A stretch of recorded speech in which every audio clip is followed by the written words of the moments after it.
Hey guys, my name is David.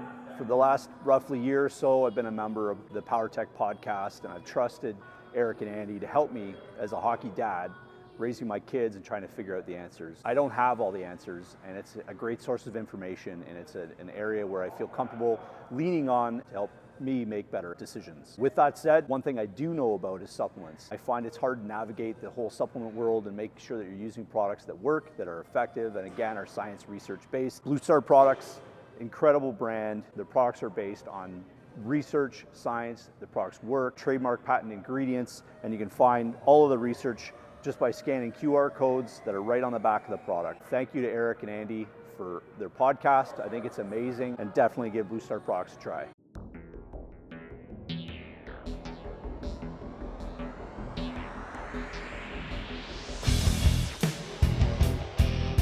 Talking fast forward. Yeah. Hi. Hi. How's your day today? It was good, yours? It's raining crazy shit outside right now. Yeah. Looks like there's a tsunami. Not to talk about the weather once again. Yeah. But I don't know. What do we got? What do we got to start here? You got anything you want to say to start? I got a question. Okay, go. Since I've been on the ice all day, every day for the last 2 weeks, I don't think I took a shower today. And I'd like to look good for the podcast, and I didn't shave. Yeah, scruffed. Scruffed, and does it look like I combed my hair with a pork chop, or is it not bad? It's not bad. Oh, good. Okay, I feel better now. Yeah. All right. I feel like hair is, your subjective opinion about your own hair is tough. Okay. Like when you think you're having a bad hair day, not you, Andy, but like Right. you, anyone. Yeah. It like looks basically the same to everybody else. So I think you're good. Okay, good. I think you look great. Good. I feel You're a better. handsome man. Okay, I'm going to be good this podcast. Yeah, no, you're good. You look good. If you feel good, you look good. No, how's it go? You look good, you feel good, you play good. So Yeah. Good. Look good, feel good, wheel good. Yeah. That's what we used to say. Yep. I Yeah. like it. Any other questions or opening remarks? No. No? No, I'm good. Okay, so this is episode 3 of our little series. We're going to hop right into it because we have a bit of a hard stop today. So this one we're going to talk about kind of identifying what you have as a coach. So maybe off the last episode, we were kind of talking about age-appropriate coaching. So we went through each of the age groups, and you were talking about kind of what you should be focused on, and then kind of some of the variables that come into play at each age group. So the one example is like the puberty age, body checking starts happening. And then the draft year there's pressures of the draft and kids getting attention and agents and this kind of stuff. So now from there, I want to kind of go into as the coach, when you finally have a team, doesn't matter what the age is, being able to put a team together so that it's actually a team, more or less. And what you always say it as trying to identify what you have as a coach with the players, and then all the players together, what kind of team will fit with that particular group. So I want to start with that. So maybe before we get into specifics, do you have any opening remarks just on the theme in general? Yeah, Or- like I think a lot of times coaching, like probably like anything that you do, you go to your default mode. So if you're like a motivator guy, and that's what you always want to do, you always go to the motivating side. Or if you're a defensive coach, then you always tend to go to defensive. Or if you know one thing more than the other, then that's where you kind of lean on all the time, and that's fine. But to have success in a group, you have to coach. Like, you have to coach to the strengths of your team.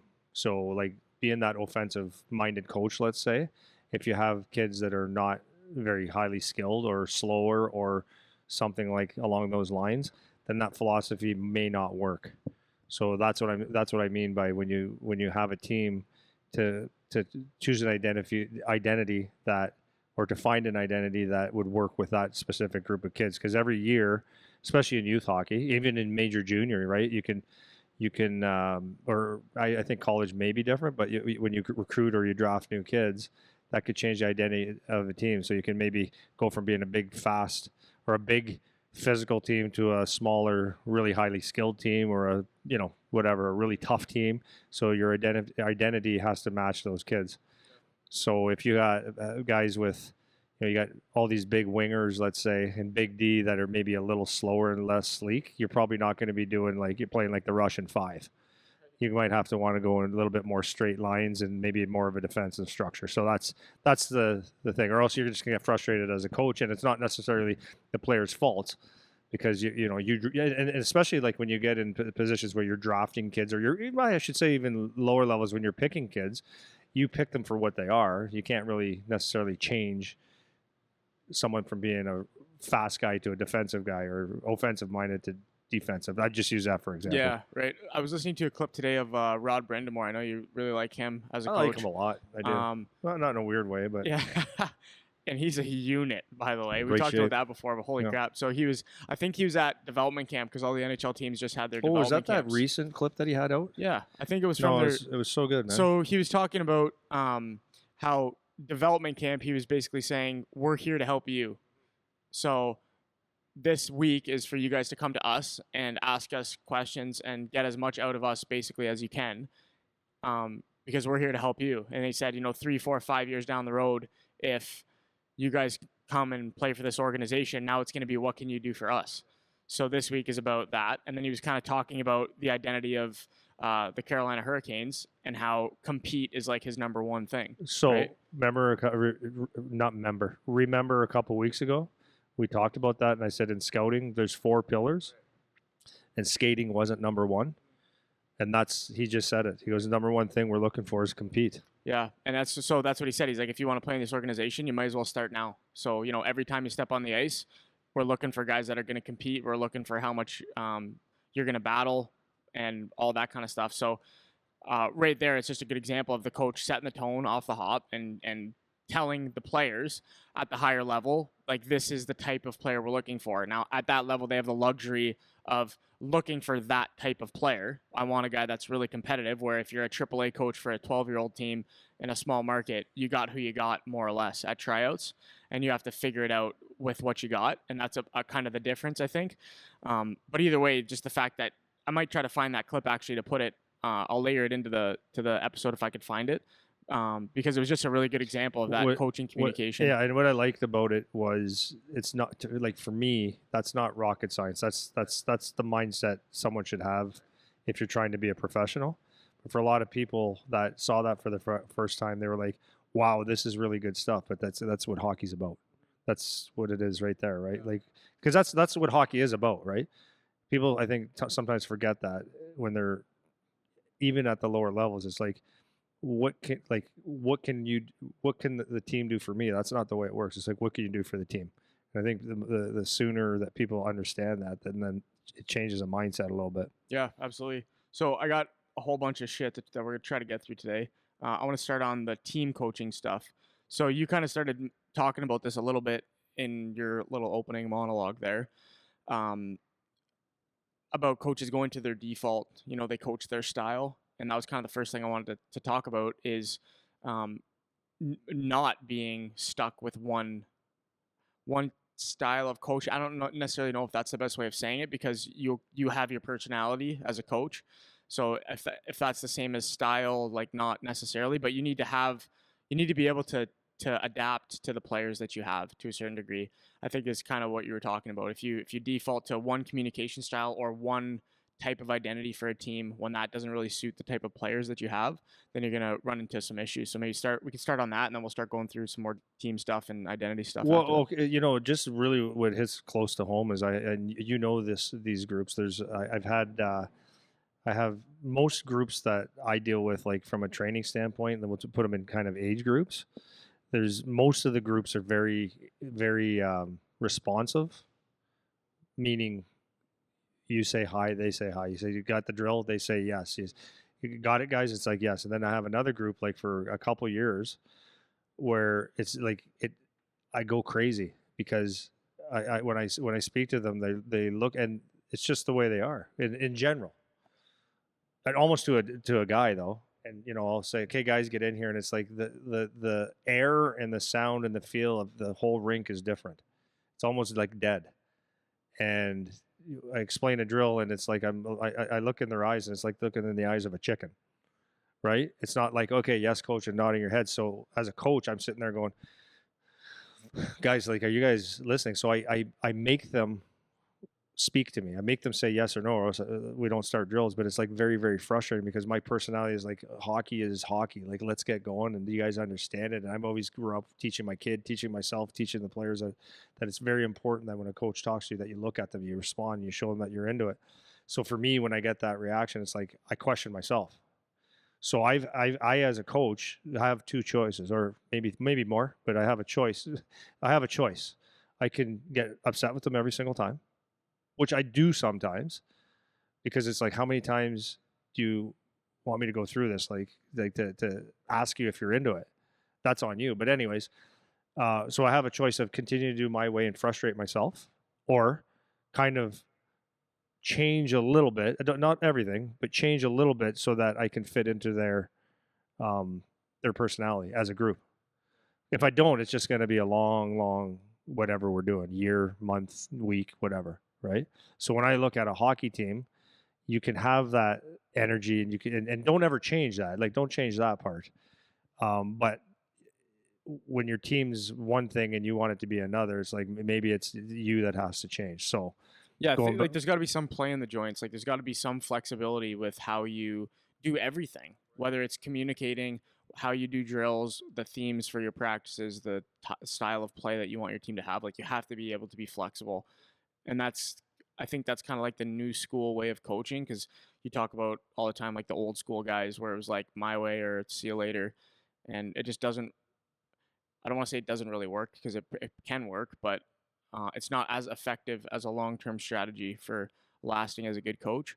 And particularly when you're younger, like when you're older, not younger player, sorry, when you're a newer coach, like not as experienced, like you shouldn't be as rigid, because you don't necessarily know how to be a good coach yet, you know? So like if I'm a 20 plus year NHL coach, then it's like I have a little bit more leg to stand on being rigid about what I think and how things should go.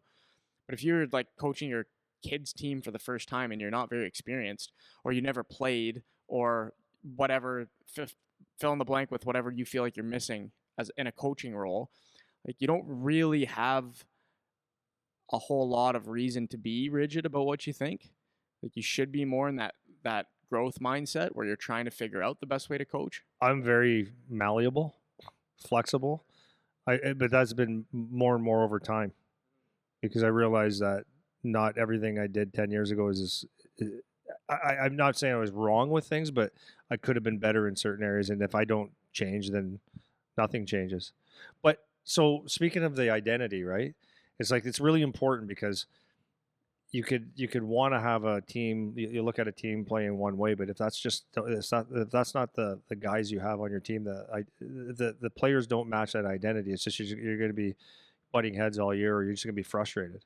So this way, it's really important to take an honest look at the team, and it could be personalities, it could be talent level, it could be skill level. Well, that's the same thing.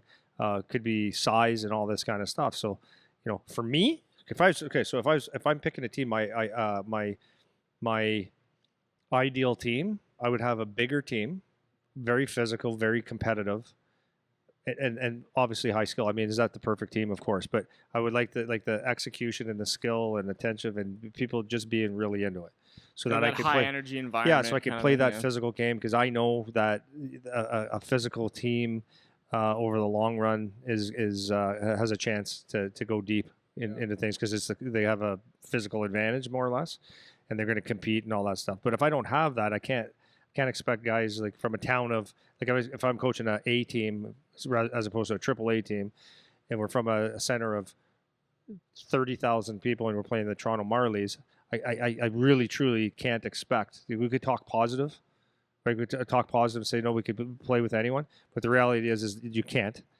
You're going to have to do something to compete against that team, and you're probably going to have a really hard time beating them. So if you're going to try to play like a smaller center, like even say a center like Windsor or Whitby or something, like that's a lot smaller than Toronto Marlies or whatever. So if you think that you're going to go play run and gun with them all day, it's just probably not going to happen, because you're going to have, instead of one really, really talented line, you're playing against three. And the 6D are going to be very, very good on the other team. So if you run and gun, that's probably not the best idea. So you're probably going to have to figure out maybe some games you can try run and gun, but you got to know the defensive side and how to slow the game down and frustrate them, maybe physically or by boring them to death with, dump ins and pushing on possession or whatever, right? Well, let's get into that a little bit more because I want to talk about like for people that are coaches, how to come up with the team identity. So just a couple things I wrote down, and then you can run with it. So the first thing is we talk about like identifying what you have. So you want to communicate whatever you feel like the identity that suits the team is. You want to make sure they know that, and you want to set the tone on it early. So like everyone is on the same page with that, right? That's how you start when you first pick your team. Then you want to develop a plan around that identity, like what suits your team best. And then you've talked about like different examples of teams where you've done that. So maybe pairing those two things together, and you can use an example or whatever if you want to explain it. Maybe just go through that process of coming up with a team identity. You can use like a young team that's no good versus an older team that's good, whatever, however you want to do it. Yeah, nice sentence. Two easiest examples that I could come up with are in youth hockey, two different teams that I coach.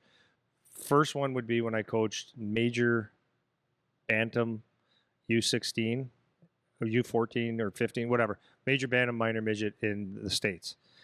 The reason I had such a good team was because I trained a lot of those kids, and they were the best kids in Michigan.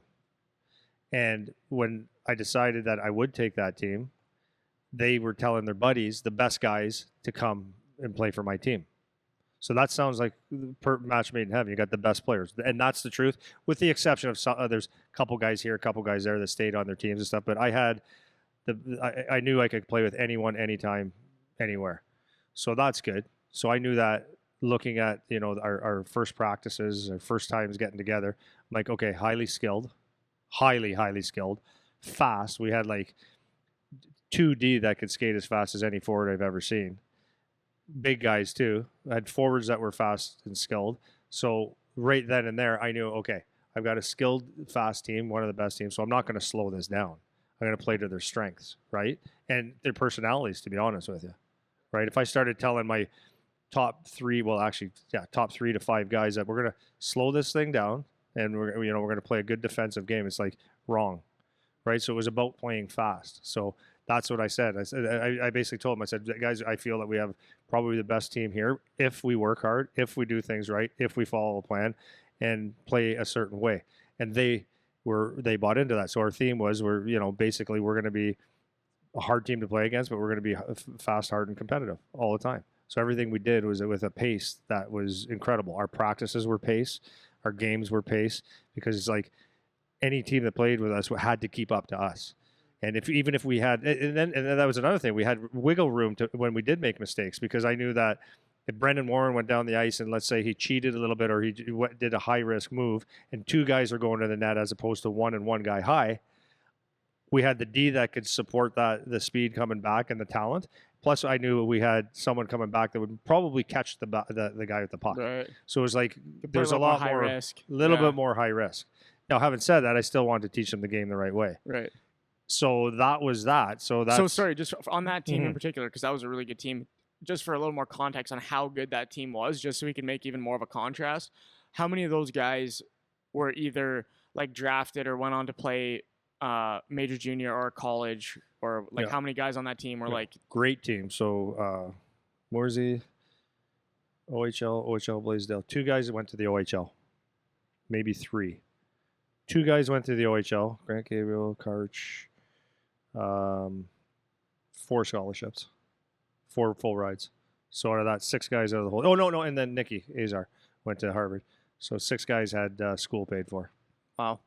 So that's on a U16 team. You got nationals. Your top 10 nationals. Your top 10 all moved on to play. Yeah. So to my ignorance at the time, I thought guys, I never understood individual, like being an individual. And what happened was we had so many good players that they were only a good team when things were going well for them. Not really the kids. That filtered down from mom and dad. So if this one guy that came from another team was on my team and he was the best guy on that team and he didn't really progress much that first year, like from the time that I had him, he went down the ladder a little bit. And he was a frustrating guy to coach because he was always catered to and he was always the best and have to have responsibility. Plus, he wasn't getting the first power play per se. They were all used to being the number one guy on their team or number two. That's exactly so what I they was gonna didn't ask like you. that. So now there's another issue. So that was my ignorance. And then when things didn't go their way, it was like already thinking, okay, I'm going to go to another team so I can be the best guy. Not thinking that a rising tide raises all ships. So that was a tough thing to manage, but it was a thing that I had to manage. So as good as a team we had, we also had to manage egos. So there's like within talent, and you see that in the NHL, right? You see that everyone wants to be the go-to guy when you think you are. Yeah, well, this is what I was actually going to ask you this next is with that team in particular, or teams that are just good. When you assemble a team of superstars, a lot of times it doesn't work for that reason because everybody wants the puck all the time and only one guy can have the puck. Everybody wants to be the spotlight guy that plays all the minutes and all this kind of stuff. But you can't have a team of all those guys because now that happens, the conflict. So maybe talk a little more about that. Like what was it kind of reflecting on it after it was over where you kind of realized that was going on, or what did you do in the process as the coach to deal with it? Well, basically, like I said, I was a little bit ignorant on the parent side. That was the biggest thing because I could talk to the kids, no problem. I can get it. I could sit down with you, Eric, and say, listen, Eric, can I be honest with you and tell you what I think of you as a player? Yes. I think you're a great player. Do you want to score goals, right? Yes. Okay. Look at our lineup. These guys are just naturally going to score all these goals. But we can't just have everybody just scoring goals. And I said, honestly, Eric, if you want to get to the higher level, you're going to be better off than probably those guys because you're going to learn how to play a complete game. You're going to be able to learn how to play both ends of the ice, maybe some penalty kill. Even though I know mom and dads don't think much of penalty kill, they think that's for the secondary guys or the defensive game. But if you do, as we talk about, become a complete player, then you might have a longer career than any of those. And because you do have some skill, maybe the projection of you being maybe a third line guy in college or junior, maybe because you have skill too, they're going to say, oh, well, Andy has that. You maybe move up to the second line, but you have a better chance, not a better chance, but you give yourself more opportunity because you can play both sides of the puck. Yeah. So that was something that the kids would be like, oh, okay. But then you get a kid come down and say, yeah, my agent at 14 and my dad, or the dad would come down and say their thing, and it's like they forgot about the team concept. That's the biggest thing. Yeah. So if you remove the parents, because you can't really control the parents, but you kind of dealt with it going like the individual coaching route. Like you were just take kids individually and try to explain and communicate with them. That's the best you can do because at the end of the day, they go home and hang out with their parents for the rest of the night, and then it is what it is. But that was kind of, would you say that was kind of what you feel is the best strategy for dealing with that like all-star conflict, for lack of a better term? Yeah, to me, it was just being true to myself. Like, I could have just buckled and said, okay, whatever, you guys do whatever you want as long as we win and keep everybody happy and tell you, yeah, I know your kid's the best. I'll get him on the power, but whatever, right?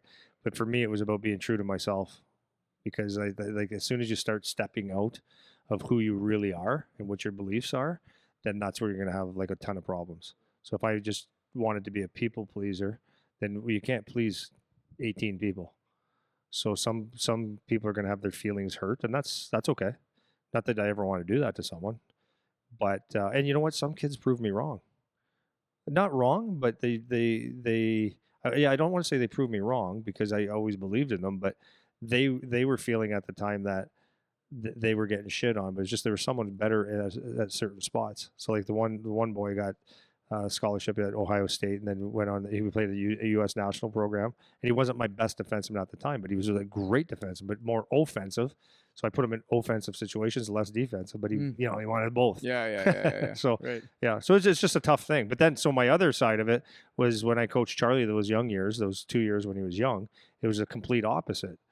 We had kids that we had one good player, two that were okay, and the rest were just like they weren't going anywhere. Like it was a tough thing, and we only had one guy I had to cut for the team. That's fun. So if I wanted to keep my philosophy as being fast and playing fast and risk reward, not worried about because the talent was so good, that had to go out the window. So the philosophy for that team was, and then what do you say? Do you say, okay, you guys aren't very good? That's not how you approach it, right? So you create an identity that's positive. So it's like, okay, guys, here's what I think. I think we got a lot of hardworking guys, and because it's a small town, I said we were a bunch of guys from Essex. We wear rubber boots, we drink well water. We're gonna be tough, defensive, hard team to play against. This is how we're going to do it. So the identity was we're going to be just, it's kind of miserable to play against. They're little guys, but they took pride in it. It being hardworking and stuff like that. So, and then everything about that development was like, as far as a system goes, was not to let them just free wheel all over the ice and make mistakes. I taught them how to kind of win with that identity, and then with that, as they did things well, I praised the things that they did well because they were getting better, and sorry, what was I thinking there? And then from practicing in drills, I had to start from the absolute basic. So these kids couldn't put one pass together, let alone two, like not even close. Like the mechanics of that was horrible.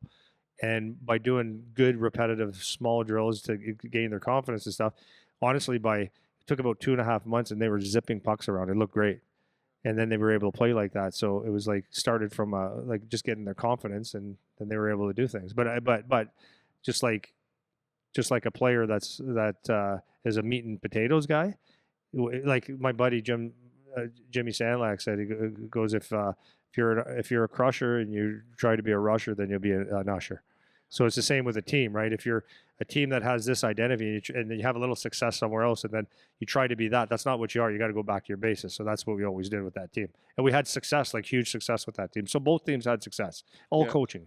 Yeah, all coaching. No, it's not all coaching, but a lot of it is because you're playing to your strengths or weaknesses. Well, and especially when the kids are younger, like you can have a lot of pull on that as the coach. But one thing I was going to say is how maybe we can talk a little bit about coaching in games and practices and kind of what you focused on in terms of the team, not so much individuals, for keeping that identity like at the forefront. So, for, like, just one thing that I noticed is like even in workout groups in here when we're on the ice, we were just talking about it yesterday. Like the attention to detail, it just gets leaky after a while. Guys get comfortable, they get in the routine of doing things, they stop focusing on what's going on. So what kind of things would you focus on as the coach in the practice setting, in the game setting, to kind of tighten them up around that identity? Again, like sticking more on like the team stuff. So whether that's certain drills you would do or what kind of cues you would use and those kinds of things. Yeah. Okay. So my really good skilled team, I always started off with drills for the first 15 to 20 minutes, sometimes half an hour, where pucks were just zipping around with tons of pace. So that was like number one, because that's where they feel good, right? That's where they feel good. Then I could slow it down, or I could change direction into like a forecheck, a back check, D zone and stuff, because we already did the stuff we were good at. And then it was just tightening up like a power play or a penalty kill or forechecks. And it was like just getting into the details, and they, like giving them shit or giving them instruction or coaching when it wasn't right. But then like that's good right there, boys. That's awesome. So it was like always doing things to their identity, and then looking at games, right? So if we played a game and there was things that weren't done properly, and I was trying to explain in the game and it just wasn't there, or the work ethic wasn't there. And that was the other thing with the high skill team. It was like always making sure that they didn't get comfortable just because they were good. It was making sure that they were pushing themselves basically every practice, so that they were getting a little bit better, so that they understood that their pace was everything, and without the pace, their skill, things get bad, or things can go wrong, right? You don't want to just turn it on and off. So that was a big thing. And then so after a game where they didn't have, like, let's just say the back checking was not great, or the D zone was kind of lax because they could do that, then I would hone in on that and say, this is where we need to get good if you want to play at the next level, because I could speak to them in that language. Whereas the younger team, it was always about starting off maybe slow. Like, I mean, some pace to get them going, but starting off and taking that pace and then adding to it. Yeah, building on it. So if they can, because you could go in there and say, like, it was, for me at that point, it was always better to go one step. Like if they were at level 3 this week and we go to the next practice, I don't want to go to level 5 because I think they might get it. I want to stay at level 3, and then I can add this one aspect to it. So now and then military term, slow, smooth, fast. So if they can do it slow, and then they could do it smooth, then we could add some speed. And that's that was my philosophy really with them. And then it was like praising them when they did it well and making them feel good about it, right? And then the technical side with them is we ran through it all the time. And I would ask them questions, and they were young. Ask them questions. Okay, what do we do if it's here? What do we do if it's here? And they would give you answers, and they were eager to do it because they were learning, right? They were really engaged in learning in the game. Yeah, yeah. So, I was wanted to ask. This might go more into the individual stuff, but we could probably go there anyways. So, what if you have a guy that is either doesn't fit that identity, or maybe doesn't want to fit that identity? Like they're resistant to the style of play. So, for example, you're saying like your dream team would be the bigger, rough and tough, and obviously they have skill. But that's just a very common thing when you ask guys to do the gritty stuff and do the shot blocking, do the forechecking, do that stuff. Really easy to shy away and not really buy into that. So that would be in like in the negative light, but maybe not even being negative. But with that younger team, you said you had one or two players that were maybe didn't really fit on this team. Like the rest of the team wasn't really, they were way above the rest of the team. So maybe kind of talk about what do you do if you have players that don't fit in that theme that you have for the team or in that identity. Are you talking good or bad? Either. So do both. Okay, so good is the easiest one. Yeah. No, I shouldn't say easiest.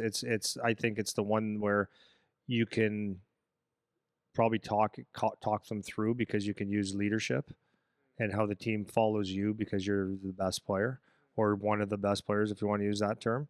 So if you get them to understand like these guys are counting on you to do your job well, and if you don't do it, nobody else will. That was like the easy part, right? The kids that didn't have the talent, let's say from a talent standpoint, they just couldn't figure it out, or they didn't have the brain for it, or whatever. Then I would just find a role for them, and I always use the one example on that poor team that we had, that this kid just couldn't have a brain for hockey. So I said, okay, but you're fast. So instead of saying, you just don't get it, kid, I just changed the tune to make him feel good. Not make him feel good, but to help the team and to make him feel like he was important. And I'd say, you know what, when you're on the ice, I don't even care what you do, just go wherever that puck is. I want you to go at it as hard as you can. And he did.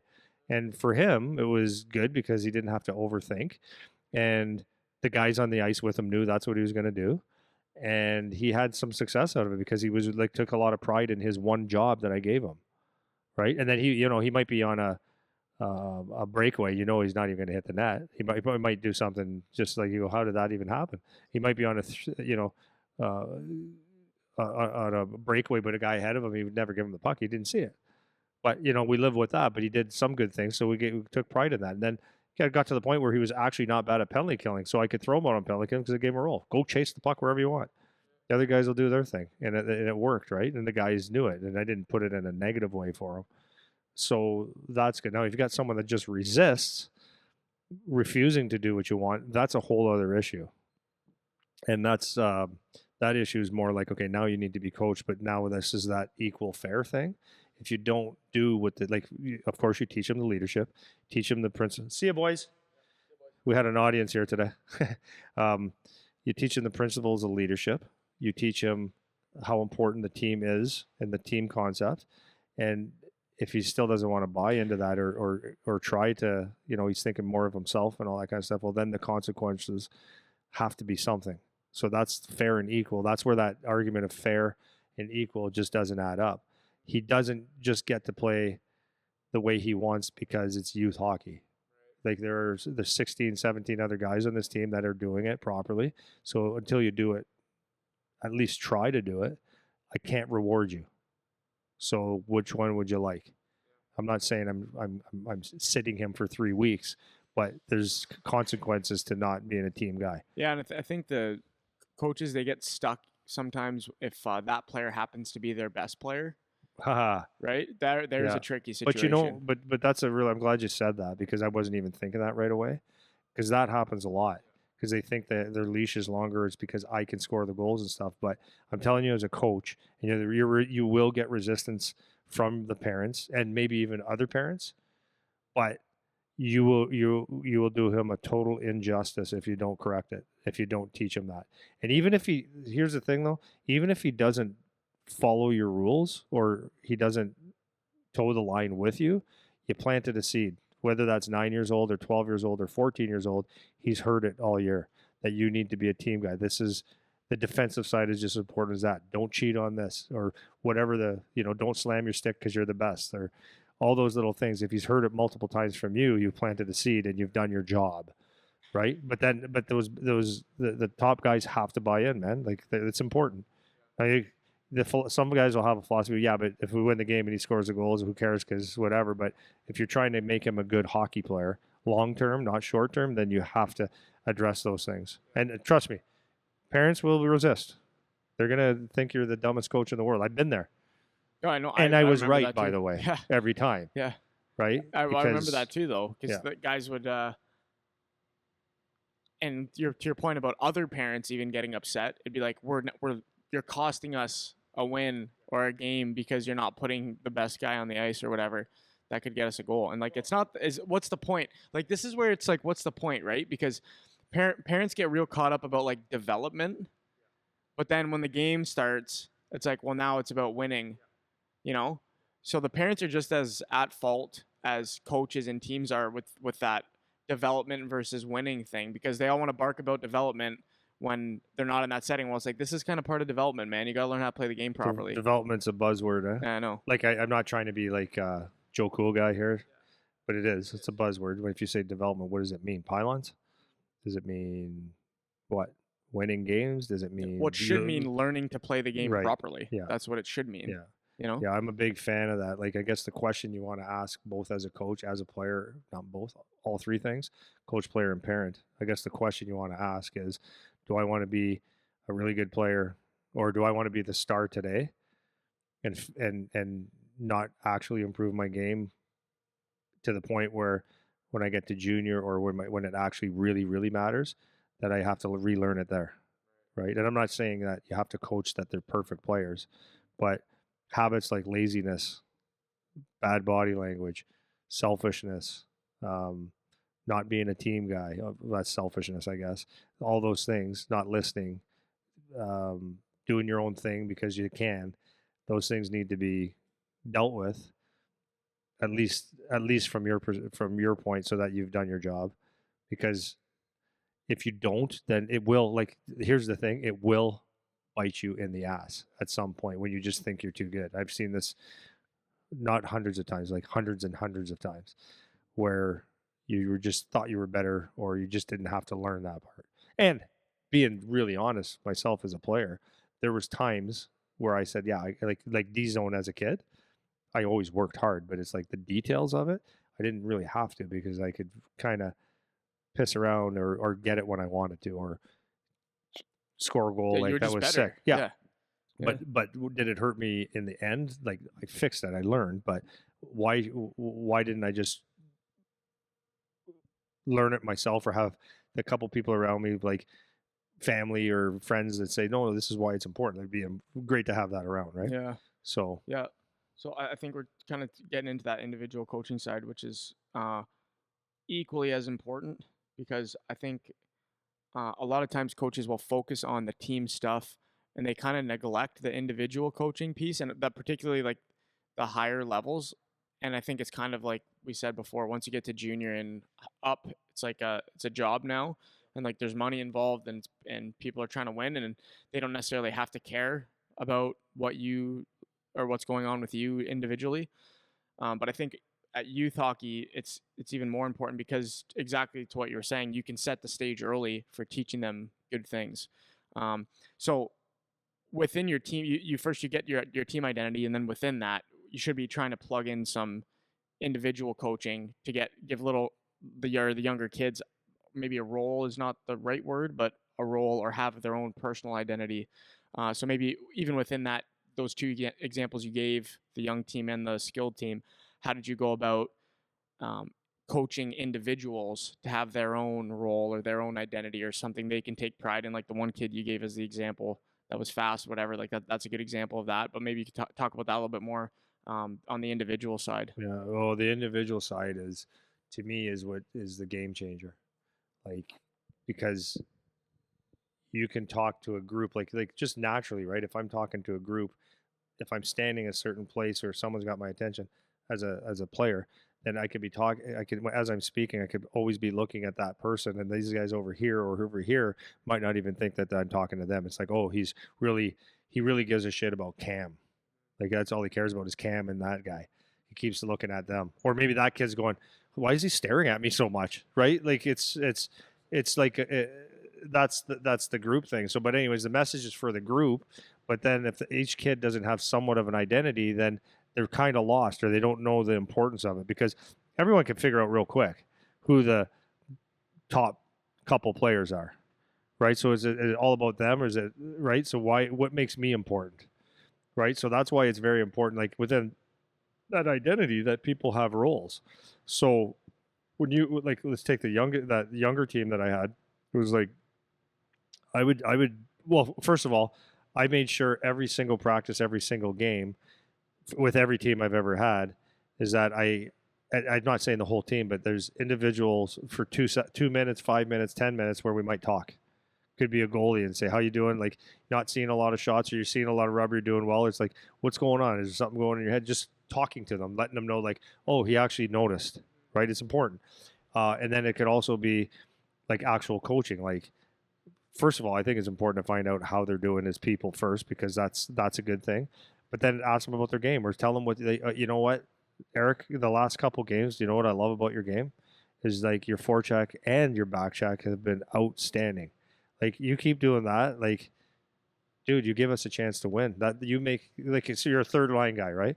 That makes all the difference in the world for our team. If you, the way that you're doing that, and when the guys see you do that, everybody else wants to do that. So that guy now all of a sudden feels like he's important.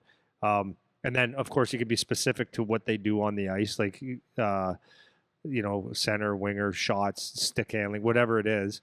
But anything good, point it out. And then Eric, I just told you about how great you are. So, you know what I think? So instead of saying, but you're what? Give me something here. But you're not going to the net. So instead of saying, but you're not going to the net, and you need to do that or else whatever. Just another way of saying it. Not saying this is how you have to, but if there's something that you could do, you just gave him some good stuff. Just make it better. So now what I think would make your game even better, Eric. So you're forechecking so well, you're back checking so well. I can probably guarantee the next couple of games, if you, when the puck's in that zone, if you start driving that net real hard, you're going to get a goal, or you're going to be around the net getting some points. I can see it happening. And that kid's like, oh, okay, maybe I'm going to try that. It's like one task. So that's how you just build an individual. And you could do that with over the course of 2-3 practices, 2-3 games a week, or 1-2 games a week. Let's say four touches a week. You can pretty much get to every guy. Do you know what I mean? And it's critical. And then you do the same thing with the best team, right? It's like, you're doing great with this, or it's like, if you see like you have nothing really good to say, you just go into it. Like, dude, I think you're a great player, right? What, like, anything going on? Like, anything going on in your life? Because it just seems like you're tentative or whatever, and then maybe they talk to you, or maybe they don't. But it's just important because they know that, number one, that you care about them as a human being, care about the team. And then the other thing is always reflect on how, like, this is the one thing that I think players, if you're doing a hockey interview with a team interviewing you for a position or anything like that, I think it's really important to be true to it, but to understand that if I give you advice, it's like for you, but it's to make the team better, and always sending that message. Eric, this here and here will help the team. The team will help us win. Like your role will help our team win. That's how important this is for you. Yeah. I mean, it all comes down to that common theme of communication.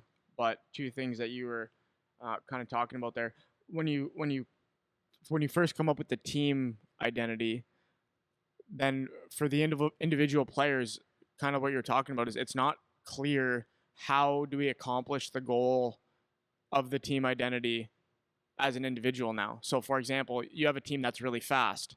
So if I'm a right defenseman, well, I'm a defenseman. Like, how do I play fast? What does that mean? It's like, well, don't dust the puck off, move the puck quick. It's like, oh, I didn't even think of that. I thought of just skating fast. That's right. Right? So it's like, or closing gaps fast, exactly, or getting on pucks fast because you're faster. Active sticks, like sticks in lanes. That's all stuff that closes the time gap for other players, right? So even without skating, it's the appearance of things happening quickly, right? And so that's just one example of you're giving someone a specific thing they can do, whether it's their role or their identity or whatever it is, to fit in with that team identity that you've outlined. Because if you say, okay, we're going to play fast, it's like what does that mean? I don't really know what that means. Skate fast. It's like, I get that, but like, what does that mean otherwise? So that's really important. And then the other thing you have wrapped all up in there is that relationship building piece. And I think that is just like the core element of having a really good team, is having the guys think or feel like they're connected with each other and connected with the coaching staff. Because if you don't have that, like the guys, if your buddy doesn't want to like go to bat for you as a teammate, then like all the identity stuff, all the role stuff doesn't matter, because you're going to be in it for what's good for you, and they're going to be in it for what's good for them. And it sounds like with that better team that you were talking about, there's a little bit of that going on too, right? Where it was like, like they're happy as long as it's going good for them. 100%. Right? 100%. So I think they're all stars. Yeah, exactly. Right. And to a certain degree, it's like if you have parents from on high baking that into them, then that's tough. But as the coach, just building those relationships and making them understand like you care about their success personally. And that goes beyond hockey, man. That's like you mentioned, again, like asking about their day, what's going on in your life, what are ththings that are happening. Tell jokes. You know, yeah, crack a smile. Joke around. Like, know a kid's personality. You know, like one guy, Dougie Blaisdell, that played on my Bell Tire team. Then he played in Kitchener Rangers, played for Sudbury Wolves in his overage year. I love this kid, and he was a big boy, not big boy. He was like a taller, hit puberty early, but like still, it was a 6'1" guy, and very, very talented, right? And he was very, very talented, got a ton of points. OHL, I think he had 4 goals as a defenseman, but he ended up being a shutdown. So that's my point, guys, everybody. When you think talent is this, when you get to the highest levels, you go, oh, okay, like there's a lot of me. So anyways, we had such a good, like, I love these kids. They were great, but like that, the battle was the parents, if anything. But when we were in the room together, on the ice together, and doing our thing as a team, it was like the best, because they were 14, 15, and I could talk to them not like a 14-year-old, because they're hockey players in the room and my culture. I talked to them a few years older, right? And it was the best. So one of the things Dougie heard me say one time is like, we were kind of in a battle in a game, right? And it was like, come on, guys, like we're better than this. So in between I said, okay, let's do this. You guys, whatever, like not a pep talk, but like, let's get on it. So I said, show them guys, let's just show them where the bear squats. That's an old coach from a long time ago said that to me. So Dougie loved it. So every day he'd always come up to me, he goes, is that what they say up in Sudbury, coach? Is that? So he'd always say that to me. It was just like a nice relationship thing. And it was like, embrace that, because the kid loves you. Like, he loves that line. You made him laugh, and he just wants to be your buddy. So like all the time I did was look at Dougie. I go, come on, Dougie, show him where the bear squats today, bud. Yeah. Go, okay, coach. Yeah. We had joke names for our power play. Like it was, I don't want to say them. Like they're nothing bad, but I can forget the exact words. But it was like, okay, this, whatever the title was, is out there, and they'd love it. Right? Like, it was just relationship building. We had fun. It wasn't all, arms crossed, eyes crossed, ears crossed, nose crossed. It was like, I was very stern with certain things, but it's like, let's have some fun, man. It's hockey, and you guys are the best. Well, that's the kind of stuff that ends up being what makes it enjoyable. And that's the kind of stuff, it wouldn't seem like it, but that's the kind of stuff that gets you buy-in, right? That's the kind of stuff that makes the guys listen to you. Now, obviously, there's a fine line where you can be too much their friend now. And then that's like one of the Jocko principles, like close but not too close. But those are the kinds of things that make them want to play for you, and it makes them want to be involved. Right. But you know what, though? Like, there is a fine line. There is. Oh, it totally yeah, is. sure. But there's also a line where it can work to your advantage, too. Because if you and I, like, just our relationship alone, right? Not alone. But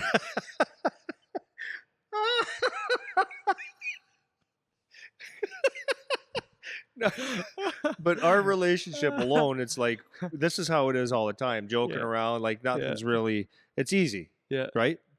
But if one day I say, Eric, dude, like this pissed me off, or no, this is unacceptable. Boom, you're gonna look at that and go, oh, right away. Yeah. Okay, I'm tightening that up, right? Yeah. So it's like, there is a line, but maybe a little bit farther than you think. Yeah, for sure. And But if you're just a goof, that's what I'm saying. And over time, it's like, for us, because we've been working together. You've been training me since I was a little kid, and I've been working with you since I was 16. So it's like, over time, it can get even more loose, because now we just know how to roll off each other with what's going on day to day, right?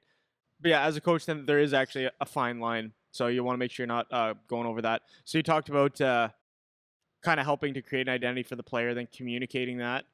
Um, and then kind of the same thing, like reinforcing it throughout the season.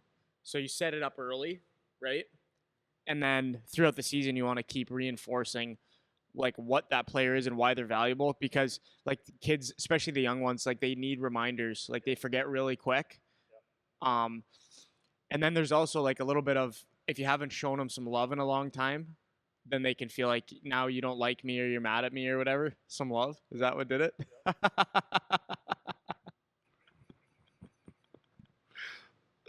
You got to show them some love. Yeah, you got to show them some love. So I think those things are really important. So is there anything else on the individual side that you think is worth mentioning, talking about? One other thing that I've always done as well is like from a team standpoint, I would send out an email.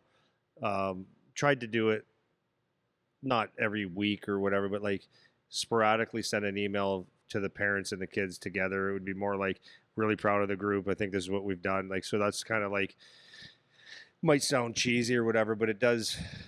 Parents and kids love their hockey team, right? They want to be part of it. And it's like, I mean, I love getting something from the Guelph Storm. I love it. Right. I get to hear, oh, what's going on? Like it's my kids' team. So knowing that, oh, this is what we've accomplished. The kids have done these three things extremely well, and this is one of the things that we were set out to do. Or maybe our record is this, and that's great, whatever. And then individually, I'd like to do that too. Send some notes here and there. I was just real proud to the parents, even. Real proud of Eric today for, he's really come a long way. I've given him a role, and he's actually doing this, this, and this. And I said, I just want to give you a heads up that I'm really, really happy and proud of him, and I hope you guys are too, or stuff like that. Yeah. So that actually leads right into a couple like extras I wanted to touch on. Okay. And you can, we can kind of rapid fire these a little bit just to finish up, but you can, if there are differences by like age, then maybe you can point that out.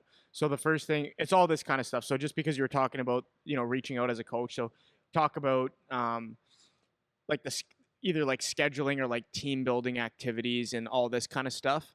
So what are your thoughts on those types of things in terms of helping to build the team identity? So Yeah, like, what do you think about that kind of? If I'm being honest with you, I've never really done with those kids, like as far as I can remember. Maybe I did, but that was probably not my wheelhouse.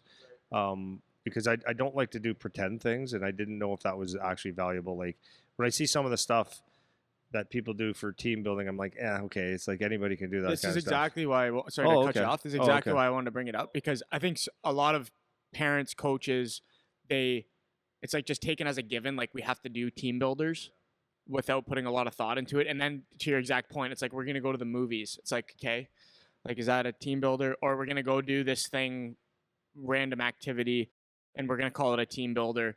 And like I get the point, like they're hanging out to a certain degree, whatever, but is it actually useful for what we're talking about? Yeah, and I think the other thing with that is, like, I'm not saying don't do them, because there's some valuable things. Because I did a leadership course with a whole bunch of kids. Actually, Ars was saying, the Ars that works for us, he said, did he tell you about the kid? The one kid that he listens to the podcast still. I did a leadership thing, and he decided to go in the military. And from that, he told Ars, he goes, "This Andy changed my life from leadership." And yeah, him. I'll tell him. I'll tell you after. And I'm like, that's so awesome to hear. Like, it's so awesome to hear. But that was age appropriate. Maybe he was 17, and he was able to get the principles. So like, I did some stuff that I learned from the military through a military person that was with me that time. He was not a Navy SEAL, but a JTF. And he taught that stuff. And I like, the messages were good. They were good and simple. It's about being a team guy and like what happens with a weak link and all that stuff. And it made sense. But it made sense because my youngest student was 14. Right. And that was a mature 14. If the McPhersons were there, right, they got a lot out of that. So if I did that with 10-year-olds, that probably wouldn't make sense. But maybe.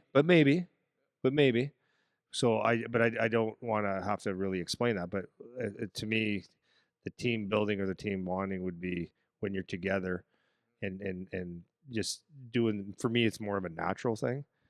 But the team building, actually, so it could be right in a game, right? That kid that blocked the shot, this is a team builder. If you just sit there and go, don't notice that, Right. then why would Yeah, he ever good block point. a Yeah, shot? So good if the point. guy block a shot and we get up there and we're banging the table, it's like that a boy, he feels good. That's team building, right? I'm a part of this thing. They recognize me for doing something that I didn't think was a big deal. Yeah, let's go from that just because you mentioned it. Let's go to like the idea like leadership stuff and talking about captains. So like Okay. picking team captains and Okay. teaching leadership stuff within this kind of context. Yeah, we're gonna go 50-50 here on people that listen. People are gonna say, no, you need a captain. We just talked about this with the other day with some people. Some people use it as a recruiting tool. Some people think it's very important to have a captain because you need a leader. So my question is what's a real leader when you're playing minor peewee hockey, 14 hockey? What is a leader? What is a captain for? And we can say, yeah, you can rotate it around, but does that give it value? You can say that if you do it as a learning experience, like give a captain to one guy a week to just show him responsibility, that might be a good thing. But for me, I don't even, like, I'm being honest, I don't even know, like in the NHL, this is probably more controversial than anything, but in the NHL, what is a captain? You wear a C, you're the lead, everyone's a leader. So what is it? I think it's more of a face of the team. And but I think you could take a lot of guys. I mean, some guys are not captains, right? But I don't know, like necessarily. I guess Steve Yzerman was a captain, but that's the NHL. Yeah, and I think that's the NHL. That's not even face my of the team marketing, right. like Marketing, that kind of stuff. being the face of the team Yeah. and stuff. But like junior, I guess there is some marketing and stuff. Junior college and stuff, and their leaders stick out like a sore thumb. But the problem that I actually see quite often is leadership is not always because, or the captain is not given always because he's a leader. A lot of times it's because he's older. A lot of times it's because he's the best. A lot of times it's because it's a political thing. I don't use it. I never like using that word political. So it's like, what really is the captain? And because someone's not a captain, does that make him not a leader? Right. So for me, I would rather, and for me, the one time that I did it under duress, I regretted it, and I regret it to this day. That with that Bantam great team that I had in the States. And not that I regret the guy that was a captain. If I were to do it again, I would give it to him because he did a great job. But I just think it's unnecessary. I really do. Everyone's a leader, or should be, and if they're not, who cares? So what about? Not who cares, but yeah, no, I get what you mean. So if we're talking about along those lines, setting up your team culture, the environment, and then enforcing or like having accountability as the coach. So I think it's fairly straightforward. Like a lot of these things we talk about feel like common sense, but there's certain behaviors that are appropriate and certain that are not. So how do you think about, or what do you think about setting that up off the hop with your team, and more in terms of just like behavior with each other and then like away from the rink, like you're staying in hotels, you're doing this kind of stuff in youth hockey.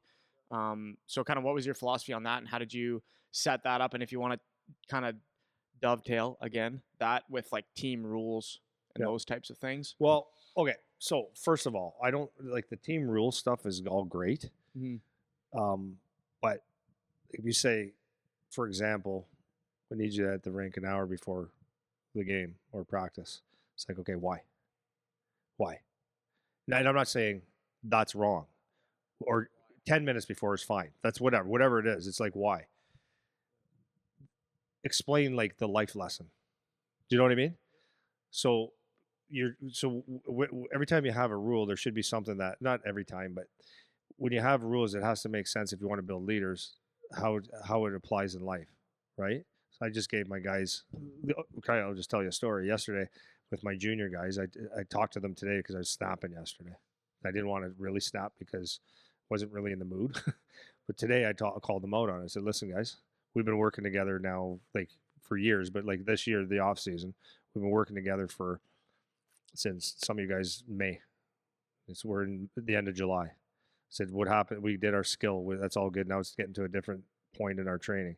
So I wasn't thrilled yesterday. I said, because this is what happens over a little bit of time. We get a little bit leaky on the details. So I said, I was talking and I saw guys, I was explaining a drill and I was going through the details and you guys started walking. Oh, yeah, I already know. I said, I don't like that. I said, it's disrespectful. That's what I told him today. It's disrespectful.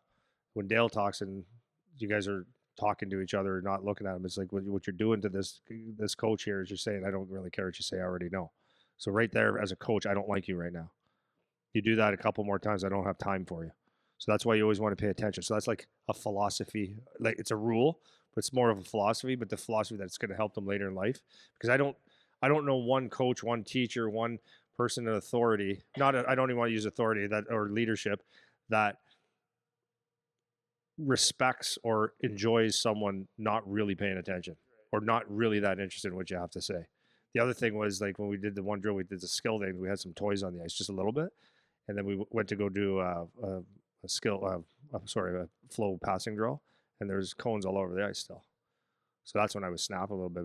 I saved it for today. I said, like, you guys are adults. I said, like, would you like me? Just like I'll explain the drill. And I'll get every puck set for you, and then I'll pick up the cones and stuff. Or could maybe 20 of us do it together and get it done in a second. Like this is where, right? So it's the principles of it. It's giving them shit and teaching them rules, but it's also like respect where you are, respect who you're with, right? So when it comes to like rules of the team, I mean, the common sense stuff is like there's body language. Like my teams are not allowed to talk. I've said that these are my rules, right? You do not talk to the other team. You do not talk to a coach. And they're like, yeah, but he chirped me. I said, that's right. So you don't, because to me in life, talk is cheap. The more you talk, the cheaper you are, man. So we saw that at a Spitz game one day. They're this team and this team. They're yapping how they're going to beat the shit out of each other. And say, well, you can't. Just go do it. Don't talk about it. So what the talk does is devalues what actually the action is. So it's a lot easier to go and punch someone in the face than to say, I'm going to punch you in the face, right? So the talk, and then if you chirp at a ref, I don't even know, like even from a coach's point of view, I don't know how that helps. I don't know how it helps yelling at a ref all day. Maybe at a different level it does. I just don't see how. Because if you're chirping me all day, like I want to get you back, man. So I think it's just better to not. Body language, it's like that negative body language, or if things don't go your way, it's like every time you do that, you've made the other team stronger. It's like, I got this guy, man. Look at him. His shoulders are strong. He's frustrated, right? And it can play off of that. So like those are the little things, like rules that I had, right? And it was always like the general stuff, like be good to your teammates, say hi to your coaches, like all that kind of stuff. Normal, please, thank you. Yeah. Be a good human, man. Oh, and then how did you deal with, like, because they're like the rules, but they're not rules. Like, I know, I get what you're saying. It's like a philosophy thing. Is like buy into this is how we do things around here. So then, what was your philosophy around accountability, like enforcing that kids do what is expected? Like, did you ever have any situations where like kids just weren't buying in, or did you have to deal with any conflicts like that between players or anything like that? just a couple. One of my rules is you don't lay down when you get hit. Don't lay down. And I had a kid on my team he was one of the superstars that wasn't a superstar anymore, and he said, yeah, but I got a penalty. I got them a penalty. I said, yeah, I don't like it. I don't like it. You're not hurt. I don't like it. So I dealt with him. He missed some shifts, and I reamed him because you're embarrassing me. Like, this is my team. This is what we are. We're playing it fast. We're good. We're tough. We're not going to lay on the ice because someone slashed us so we can get a penalty. No, we'll put the puck in the net a different way. That's my philosophy. Don't embarrass me. And that was the thing, is don't embarrass me or the organization. Don't do it. Yeah, so I'm not trying to pin you to like one answer, but because I know it's very like circumstantial and how you do keep people accountable for things, but like sitting for shifts or giving them or ream them out or just pulling them aside to talk to them, is that like those your go-to methods for dealing with those kind of things? Yeah, I didn't like off the cuff just decide you're missing shifts. I didn't think that was fair to kids, because kids are allowed to make mistakes. Kids are allowed to have the bad body language or say, oh, I thought that was good for the team, and I could just get upset with you. Do it again, then we're going to talk about it. But then I've had some, like I'm kind of more of a reaction guy, because sometimes a rule is a good rule and sometimes it doesn't work for the situation. So I remember one time with these young kids, I have a thing, like, this. If I'm talking to you as your coach, if you're not looking me in the eye, if you're not paying attention, and you start looking at other stuff, like I'm fuming. So this one kid, I think it was a playoff game too. We're young, and I was going over the thing because it's important now. This is how we are all gonna do it. So like this, and this. And I said, hey, well, I'm not going to say his name, obviously, dude. And then he did it one more time. I said, hey, dude, just go and get undressed. Huh? So yeah, just go get undressed. Tell your parents that you're done playing for the day. And that might have been extreme. Never did it again. And his dad said, what happened? So I was explaining something very important over the game. He kept saying, I warned him once or twice. I said, get off. He goes, okay. He was fine. Because I had the respect. So he never did it again. Every time I talked after, he was like I'm like, okay, that's enough. Like, you look somewhere else. No, you know what I mean? It was changed. So sometimes like extreme, sometimes not. But it was like, I didn't say this happens of this, because I do it with my kid, right? If I catch you with a beer, you're grounded for a month. Really? Really? So if I ground him for a month, is that really appropriate? Because I said so? Yeah. Do you know what I mean? I'm not saying I I'm do. right. That's just the way I am. But it's also picking your spots too, right? Because Right. if you're always going to that, then now you don't have the respect anymore. Now you're Right. just an idiot, Yeah. right? Or can we talk, right? Yeah, exactly. So the last one I want to touch on was what about like picking assistant coaches or like team staff? Well, I'm glad you said that. I think it's really important that you have good people. Are you asking me what I'm looking for, or? Yeah. Well, yeah. In the same context of just like the team identity, or you have your philosophy as a Oh, coach, yeah. right? You have your philosophy as a coach. Yeah. So how do you pick guys that, if you have the option, because sometimes you don't? Yeah, most But- of the times you don't have most of the times in my experience, you don't have a good option of getting people that are actually going to enhance your life. A lot of times you get assistant coaches because they want to be on the bench and wear a jacket. And I'm not cutting them up. They're just good for pucking pucks. If you can find someone that wants to learn or wants to get involved or has some value, then you 100% take them, as long as they got a good philosophy. But you just have to know who's in charge. And it's not like I'm the boss, you listen to me, but you got to understand that if you're a leader, people will follow anyways. But I'll tell you, honestly, I told you this the other day, I believe, is that we did a camp where I wanted one more. I should have had one more guy on the ice, because at the end of the day, I wasn't able to get to everybody as much as I would like. And I felt like that's no good, right? I got to everybody, but it's not the way I wanted. It wasn't as deep as I wanted to. So just for me, having guys that are going to be able to, like, so the guys that want to have the jacket and push pucks, if you give them a role to do it, they'll take some pride in it. But that gives you the chance to, like, as they're doing that, you can pull guys aside and teach, right? So that's why I think having assistant coaches, one too many is better than one less, if that makes sense. As long as you have good people, and I mean, that's up to you to decide what good people are, but I mean, I think everybody can figure that out. Sometimes you need a clown. Sometimes you need a guy that's serious. Like, there's a good mix. But for me, it's like someone that wants to be there and help, and preferably someone that wants to learn a little bit from. Yeah, you talked about that before too. Like if you, let's say you're not a great communicator by nature, or Mm-hmm. you're not super inspiring or motivating, then you can use your assistant coach as somebody to balance Yeah. that. Whatever, Yeah. you've talked about that. Yeah. Quite Well, a bit and then, so when I coached at Beltire, I had great assistant coaches. One's an NHL scout and an OHL scout, and coached forever. And he's awesome. You know, Kevin, right? Great assistant coach. He had the ability that I didn't have, of when he watched the game, he was able to just break things down what the other team was doing, so we can counter that. So I appreciated him so much. He was so good at doing it. I'm like, thank you, man. Like, and then had another one that was a really good X's and O guys. That was awesome. So I could do a little bit of everything, but be just a leader and do my thing, right? Make decisions. Then when I coached the like Charlie's team when he was young, I had guys that didn't have a clue about hockey. Not a clue, dude. Not a clue. So I would teach them everything. But what was great about it is they were able to take the team when I left, and they had a clue. But I would say, okay, so Matt, I'm going to get you to be in charge of the D, or no, the forwards, because the D, because my son was a D. So I went to the forward side more. Coached everybody. But I said, okay, here's the 5 things I want to work on, and look at this, and just harp on these things. So that's what they did. They just kind of learned a little bit of a role within. It wasn't in detail, but it was like little things, right? Yeah, and that's great because that plugs right high into guy. It was like so the one guy doing the forwards like, we need a high guy. He's got to be high. It's like, okay, not all the time. Like sometimes this happens. Oh, okay. Yeah. They learn, right?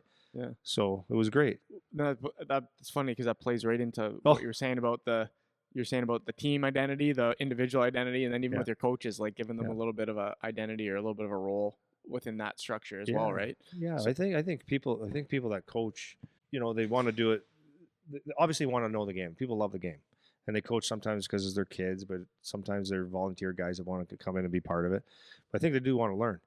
And if you're a head coach that, you just use them to go get your water and all that kind of stuff, that's not very valuable. Like, you can teach them things, and it's very small things. And then when you do treat them like an equal, which you should, then they actually feel like they can voice something to you, because even though they might not have the experience that I had, they sometimes came up to me and might read a kid a way that I wasn't reading them. I go, yeah, you're right.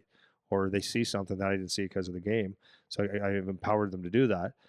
And it's like, yeah, great job, man. Like, awesome. And I take, even though their hockey knowledge was almost zero, I would take information from them, and they appreciated that, right? So I just think it's really important as a leader. That's what a coach is. A leader is you make people feel important and give them tasks, right? They're still adults, but if you give them a task, you make them feel better. They feel better about themselves. They feel like they're valued on the team. It's very important. Yeah, for sure. Yeah. I think those last few that we touched on, those could be like whole other like episodes. I know we'll talk about some of those things again and some of the other ones that we have coming up. But I think that's good for now. Is there anything else you want to touch on with the like team identity stuff, or No, I'm good. good to go? I'm good. Yeah, I think it's good. Okay, sweet. We'll see you guys next week.